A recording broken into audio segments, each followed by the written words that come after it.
Harry's Wife, Part 104.57.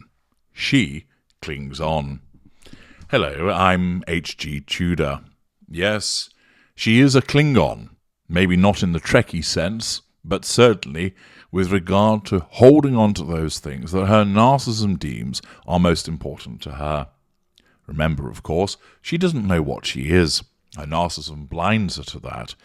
But what it does cause is for her to act in a particular way so that she repeatedly is subconsciously scanning for threats to control, which are then nullified, either directly, indirectly, or through withdrawal, be it active or passive. She is repeatedly drawing on the fuel of those in her fuel matrix, which essentially enables her to thrive and survive. Furthermore, she acquires the character traits. We've seen this repeatedly with regard to the plagiarism that she regularly engages in. And finally, of course, those all-important residual benefits, chief amongst which are the facade and money.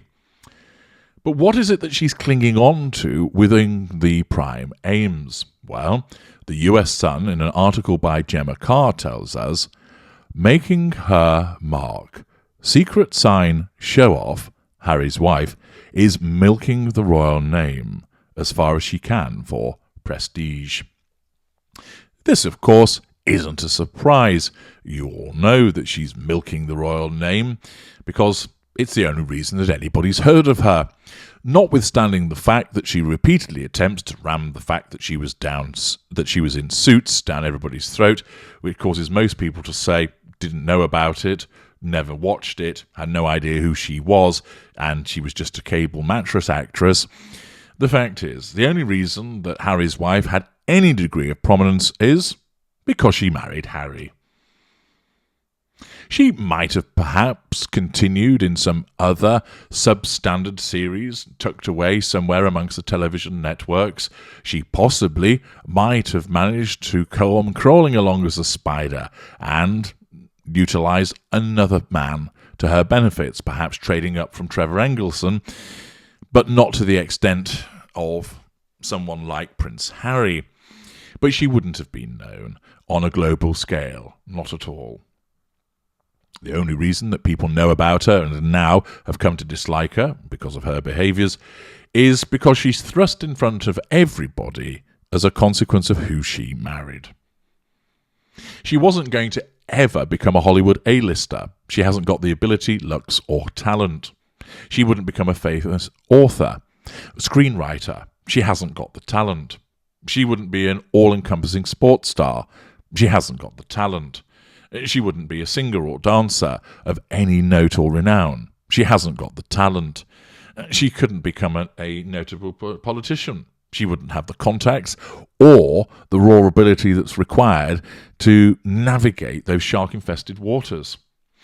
The fact is, as the Duchess of Industrial Beige, she is devoid of any meaningful talent other than that, driven by her narcissism for climbing the greasy pole. And some would say, well, so what? She's done rather well. She's made a lot of money, and she's famous, or rather infamous, and she married a prince. Yes, but that was just down to her narcissism causing her to utilise spicy poontang and the vulnerabilities of a dim-witted ginger person. She didn't get there through sheer hard work. She didn't get there through any separate talent because she has none. And that's why, despite her claiming that she doesn't want anything to do with the royal family, the reason being her narcissism declares they adversely affect your control, so you need to steer yourself away from there and also pull your intimate partner, primary source Harry, away from them. But at the same time, the narcissism will realise, but without that, we'll lose so much. So you need to nullify the threat to control posed by the family that you need. She finds herself with that narcissist quandary, that the very thing that enables her to control many other people, draw fuel from lots of people, acquire character traits, and those residual benefits repeatedly poses a threat to control that she's not able to handle. Unlike other narcissists that bolt themselves onto organisations and institutions and in effect embraces them because their narcissism recognises, I need to cling on to this institution like a tick sucking the blood out of its host. because to do so actually benefits me. Sure, there'll always be trouble around the edges, but ostensibly they cling on with dear life, behaving themselves so that they're carried by that institution or organisation. It has happened with other people that have married into royal families who are narcissists. It's happened with people that have joined an organisation, have been over-promoted beyond their ability. It has happened with people that have perhaps been advanced through the worlds of showbiz, that they found themselves picked up by somebody with true ability or gravitas or status or weight, and they ride it out because their narcissism basically thinks, by acting with agreement most of the time, we do well to remain basically under the wing of this organisation or institution. Harry's wife's narcissism hasn't gone that way, and instead it faces this repeated quandary.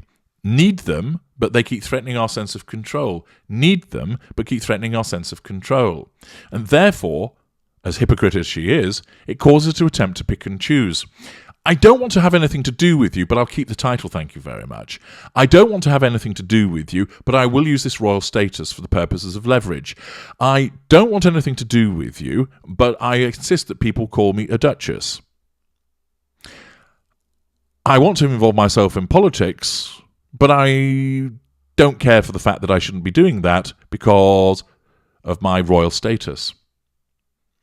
The article continues. Harry's wife is showing off by putting a crown above her cipher in a letter, a royal expert claimed. The Duchess of Sussex, 41, likes it there because it gives her prestige, prestige being a residual benefit, and is useful thereafter for asserting control, drawing fuel, and accessing further residual benefits. This is something that biographer Angela Levin has declared. Harry's wife put the crown on top of the M in her cipher in a note to author Alison Yarrow, thanking her for her contribution to an episode on the Arsey Wipes podcrap. Ms. Levin told The Sun, she doesn't want to be out, she doesn't want to be in. She wants to do exactly what she wants. Well, absolutely, Angela. That's the nature of the narcissist. As I've mentioned many times before, the weatherbane, frantically spinning in the storm, facing all ways at once. And there she is using the crown when she's moved away. She won't confirm with what she and Harry agreed when she left in 2020.